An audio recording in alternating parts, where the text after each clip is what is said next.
Okay, so I guess everyone's not fired, and it turns out the mass firings of government employees is not okay. Yes, it turns out Donald Trump and Elon Musk illegally terminated tens of thousands of government employees through the stroke of a pen and error-riddled mass emails. At least that's the current legal landscape. Seemingly overnight, hundreds of federal employees, including air traffic controllers, park rangers, Social Security customer service representatives, even the watchdogs that enforce federal service laws, had all lost their jobs. But the American Federation of Government Employees quickly struck back by filing a suit against the nation's top HR office, the Office of Personnel Management. And then in a ruling handed down just a few days ago that's sending shockwaves through the nation, Judge Alsup ruled against the Trump administration, writing, quote, "No statute anywhere ever has granted OPM the authority to direct the termination of employees in other agencies."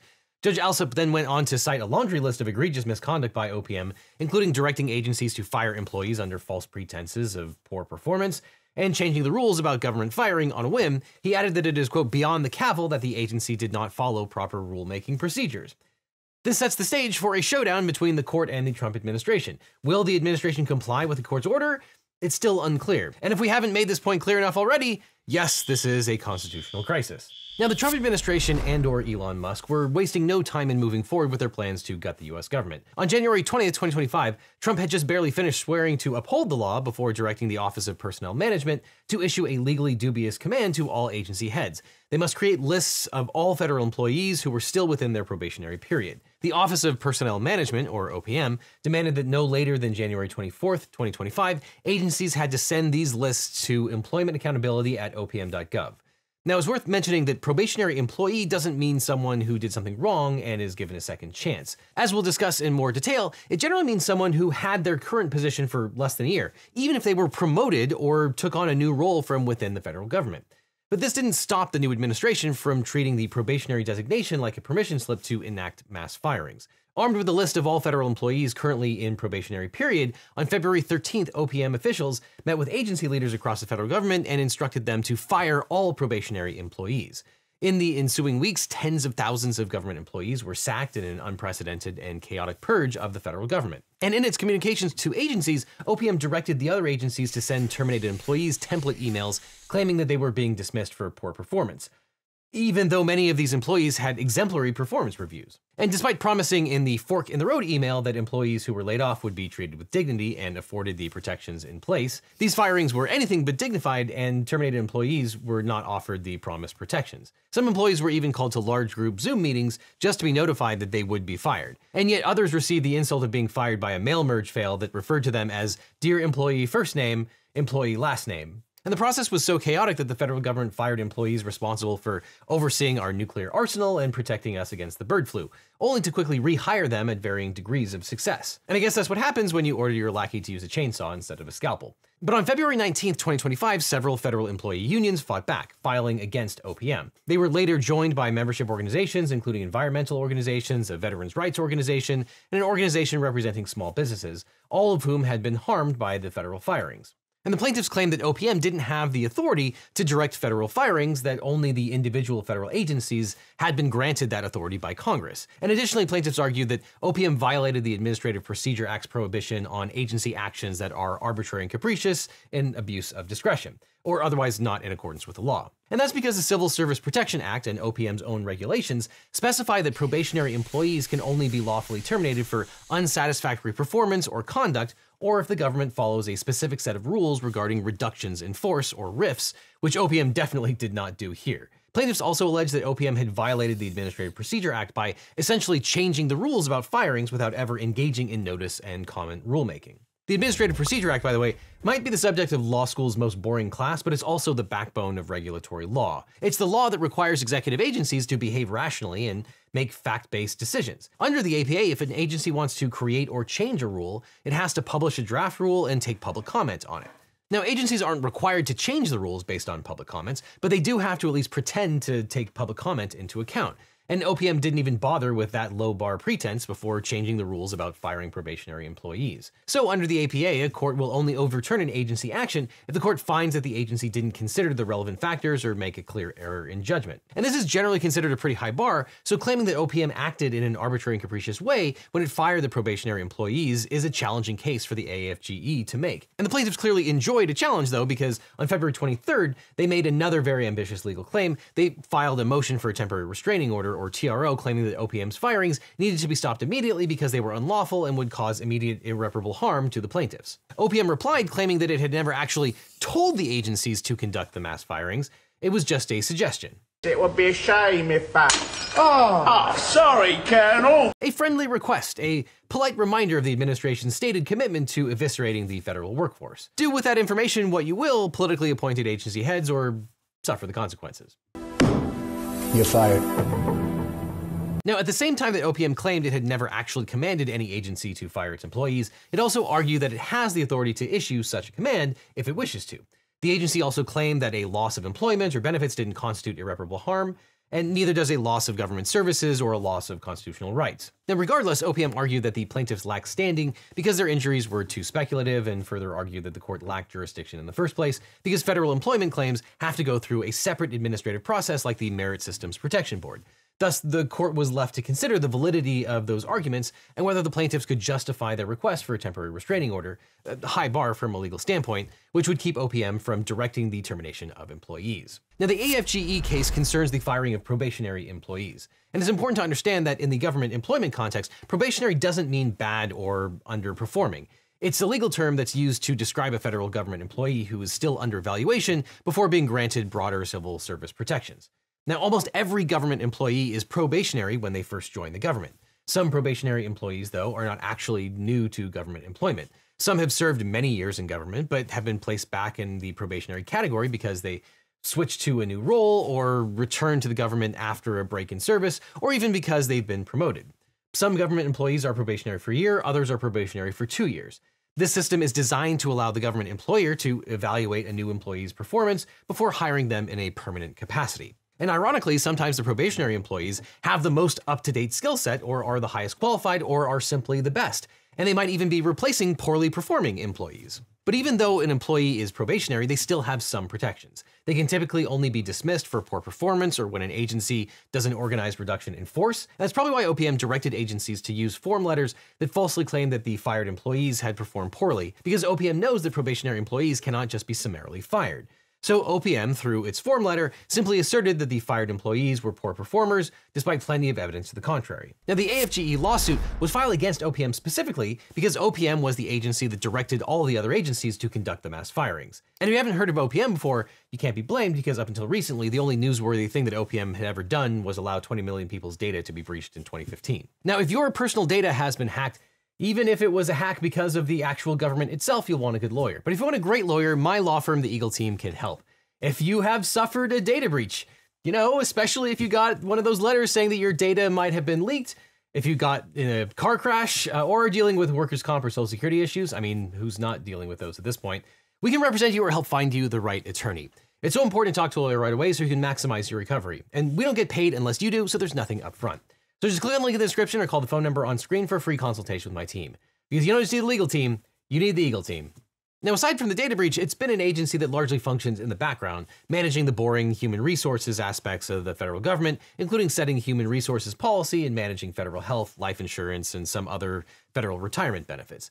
But since the inauguration, OPM has become a regular feature in the nation's headlines. First, under Doge's direction, the agency set up a questionably legal server designed to circumvent the leadership of every other executive agency by emailing all 2.4 million government employees at the same time. This server has already been the subject of a lawsuit alleging that it had violated federal privacy laws, which we talk about in a different video. OPM used the server to send the infamous fork in the road email, offering federal workers the legally dubious deferred resignation program and several subsequent clarifications about the program. And more recently, as noted in the AFGE lawsuit, that same server was used to send out an email to all federal employees giving them some Saturday afternoon homework, a demand that they provide Elon and his minions with a list of 5 accomplishments from the prior week. Real quick question here. How much time would you say you spend each week dealing with these TPS reports?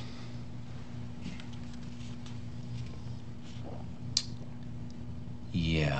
This email and Elon's accompanying social media post threatening to fire any employees who didn't respond set off a weekend of confusion at the taxpayers' expense across the federal government, with some agency heads instructing employees to disregard the email, others telling them to respond, and some giving conflicting instructions. And as plaintiffs noted in their lawsuit, there is no rule, policy, or regulation that grants OPM the authority to make this kind of demand. So for a small, previously unremarkable agency, OPM has been very busy. And according to plaintiffs, one of the things OPM has been very busy doing is violating the very same statute that created the agency, the Civil Service Reform Act of 1978. Now, the Civil Service Reform Act was designed to ensure that government hiring was based on merit as opposed to favoritism or cronyism.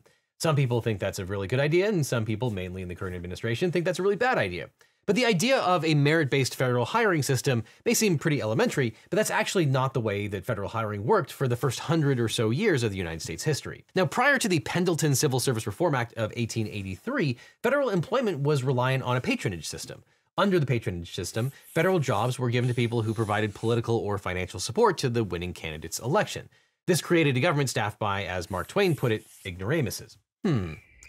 Rewarding political supporters and unqualified cronies with positions in government. That sounds familiar, but I can't place it. But in 1881, President Garfield was assassinated by one of his supporters who had been turned down for federal employment he felt entitled to as a supporter of the president. In response to the assassination, Congress passed the Pendleton Civil Service Reform Act of 1881, which required that some federal positions be filled not by the patronage system, but by a merit-based civil service exam. Now, at first, only 10% of federal government positions were filled by a civil service exam, but that percentage grew steadily over the years as the executive branch, Congress, and the American public all came to realize that having merit-based government hiring was beneficial for the functioning of government. But by 1978, many people believed that the government's merit system had broken down. In response, Congress passed the Civil Service Reform Act of 1978, which laid out merit principles to guide government hiring. And under the act, hiring, pay, and promotions were meant to be based on merit and should be free of discrimination based on political alignment or immutable characteristics like race and gender.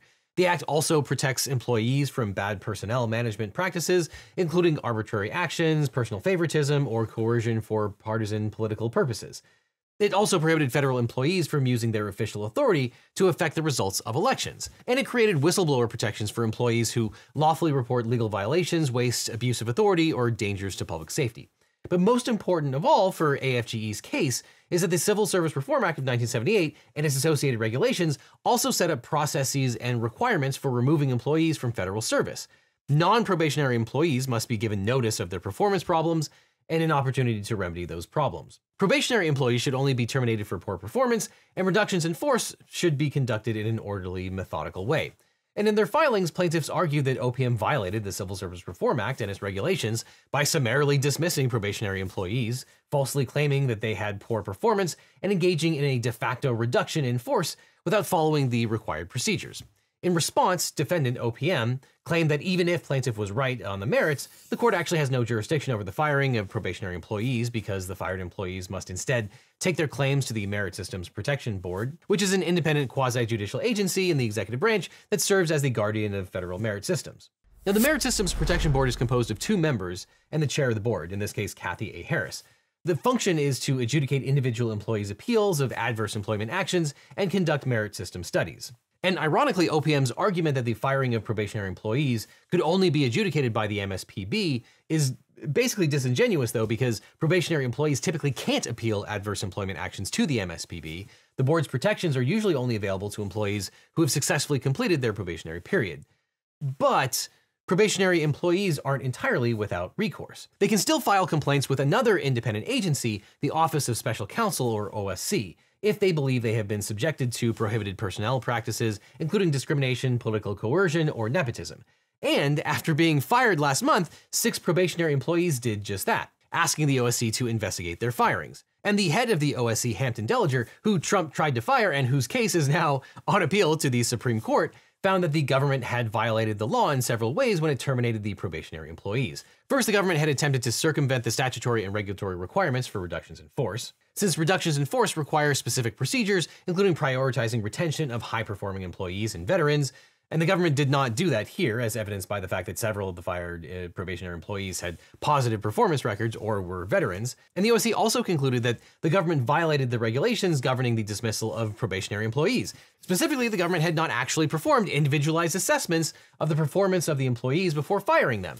And because of this, the OSC requested that the MSPB board stay the employee's termination, allowing them to continue in their jobs while the OSC further investigates their complaints. And the board granted this stay on February 25th. But as I mentioned, the "you're fired" guy has now illegally attempted to fire the people who protect federal workers from being illegally fired. So on February 7th, the White House sent an email to the head of the Office of Special Counsel, Hampton Dellinger, unceremoniously firing him with no explanation or reasoning. You're fired. But as the head of the Office of Special Counsel, which is an independent agency set up by Congress, basically like the Fed, Mr. Dellinger can only be fired for inefficiency, neglect of duty, or malfeasance in office. So he promptly filed a lawsuit and asked for a temporary restraining order to prevent him from being removed from his job. And a DC district court initially granted the TRO and later ruled in Mr. Dellinger's favor on the merits, finding that he was wrongly terminated and ordering that he be permitted to stay on as the head of OSC. Then the White House played the same card again on February 10th, attempting to fire Kathy A. Harris, the chair of the Merit Systems Protection Board, who again could only be fired for inefficiency, neglect of duty, or malfeasance in office. Ms. Harris also challenged the firing, and the DC District Court sided with her and granted the TRO, preventing her from being removed from her job until her lawsuit was resolved. And adding to the chaos, another board member, Raymond Lyman, announced his intention to nope out of this mess and retire when his term ran out on March 1st, 2025.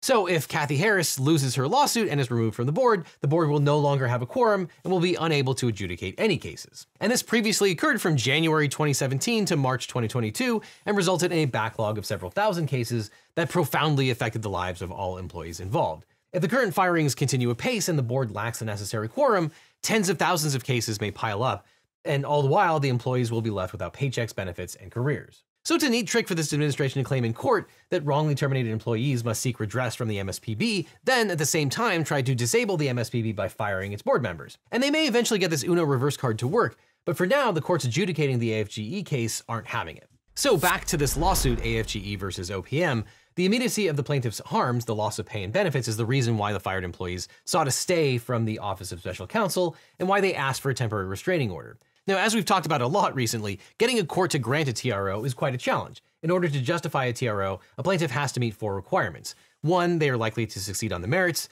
2, that they are likely to suffer irreparable harm in the absence of preliminary relief. 3, the balance of equities tips in their favor. And 4, that the injunction is in the public interest. And a TRO is just meant to be a stopgap measure that will protect the plaintiff until the court can hold a hearing for a preliminary injunction, which would then be an injunction that generally lasts throughout the entire lawsuit. And many courts won't order them at all because they are issued without any hearing. So it says something that the AFGE plaintiffs, Hampton Dellinger, and Ms. Harris have all managed to get TROs to stop the administration's illegal firings. And here in the AFGE case, the court ultimately found OPM's arguments unconvincing and granted the plaintiff's request for a temporary restraining order, stating that the plaintiffs were likely to prevail on the merits because Congress, not OPM, controls and authorizes federal employment and related spending, and Congress has determined that each agency is responsible for managing its own employees. The court opined that, quote, no statute anywhere ever has granted OPM the authority to direct the termination of employees in other agencies, and found that plaintiffs had, quote, mustered a mountain of evidence indicating that OPM had directed the agencies to conduct these firings. And the court also agreed that OPM had likely violated the Administrative Procedure Act because its direction to the other agencies was not supported by any statutory authority and was arbitrary and capricious because it directed agencies to send form letters claiming that the employees were being terminated for poor performance when OPM could not possibly have evaluated their performance. OPM had also violated the APA by not conducting any notice or comment rulemaking before contradicting its own rules by suddenly firing the probationary employees. Now, the court did concede to OPM, however, that it was unlikely that it had jurisdiction over the union plaintiffs' claims because those needed to be channeled through the Merit System Protection Board or another administrative process. But the court also asserted that it does have jurisdiction over the other organizations' claims. It went on to conclude that those organizations had standing because they had demonstrated an injury caused by OPM's actions. The court also agreed with plaintiffs that OPM's actions would cause irreparable harm. Damage to national parks, loss of access to essential government services like the Veterans Crisis Line, and loss of access to loan guarantees and other essential small business administration services all constituted irreparable harm. And the court opined that the public interest weighed in favor of granting the TRO, satisfying the 3rd and 4th factors of the strict TRO requirements. So in conclusion, the court ordered that OPM's memo and all other OPM efforts to direct the termination of employees at the 6 agencies named in the filings were unlawful, invalid, and must be stopped and rescinded, and that OPM shall provide written notice of this order to those agencies. But since everything is chaos, it's unclear what this means for any agency other than the 6 agencies named in the order. It's unclear if it means that these wrongly fired employees will be reinstated, or even if they are reinstated, how long they will last before the administration finds some other more legally permissible way to say that they're fired. But as of the recording of this video, one of the agencies named in the suit, the NSF, has hired back all the fired probationary employees and gave them back pay. And at the same time, other agencies, meanwhile, continue to terminate probationary employees. But OPM has been forced to quietly revise its own guidance to acknowledge, actually, quote, agencies have ultimate decision-making authority over and responsibility for such personnel actions. So as we've been saying a lot recently, hopefully they'll follow the court order. But interestingly, on March 4th, Special Counsel Dellinger requested that the Merit Systems Protection Board reinstate more than 5,000 fired probationary workers at the United States Department of Agriculture, but whether or not other agencies will follow remains an open question. That's probably not going to fly either because the DC Circuit Court of Appeals just vacated the TRO that kept Dellinger in place, so he's now fired. But it's particularly interesting to see how the media is covering all of this. When Judge Alsop granted the plaintiff's TRO, over 200 news sources reported on it, with half of the sources coming from the political center, a little over 30% coming from the left, and less than 20% coming from the right. And when you examine the headlines, you see some very different frames emerge that shape how readers interpret and understand the events that are unfolding. On the right, a common theme is to use the phrase federal judge in California and Democrat appointed judge, suggesting the rulings are politically motivated. Sources on the left were most likely to claim that the court found that the Trump administration's actions to be outright illegal, but interestingly enough, sources from the center typically use phrases like likely illegal, implying deeper uncertainties that are not yet resolved. Now, the headlines you read first have immense power to shape how you understand the news, and that's why I like to see the news from as many angles as possible, which I can with the help of today's sponsor, Ground News. Ground News is a website and app developed by a former NASA engineer on a mission to give readers an easy, data-driven, and objective way to read the news. And right now they're offering Legal Eaglets 40% off their unlimited access Vantage subscription. You can scan the QR code or use the link in the description to get a discount for a limited time. But Ground News gathers related articles from around the world and across the political spectrum so you can see the bias and compare coverage. Every story comes with a quick visual breakdown of the political bias, factuality, and ownership of the sources reporting, all backed by ratings from 3 independent news monitoring organizations. One of my favorite parts is their bias comparison feature, which highlights specific differences in reporting across the political spectrum. This can be especially helpful when reading stories from sources you've never heard of, where there's no telling who owns it or what agenda they might have. I also love their blind spot feature, which shows you stories that are underreported by either side of the political spectrum. Like the story of Doge officially cutting their estimated savings in half, which we've talked about on this channel. This story was a blind spot for right-leaning news media, which represented only about 10% of the sources who covered it. It's analysis like this that helps explain why we often talk past each other and why some people seem hyper-focused on what seems like complete nonsense or fake news. But like I said, Ground News is my favorite way to get the news. And as a Legal Eaglet, you can save 40% off their Ground News Vantage subscription by scanning the code that's on screen or clicking on the link down below. This subscription gives you unlimited access to every feature, including the Bias Insight tool and Blind Spot feed. And by subscribing, you'll support an independent news platform working to make the media landscape more transparent. So click on the link below or scan the code today. And after that, click on the link over here for more Legal Eagle, or I'll see you in court.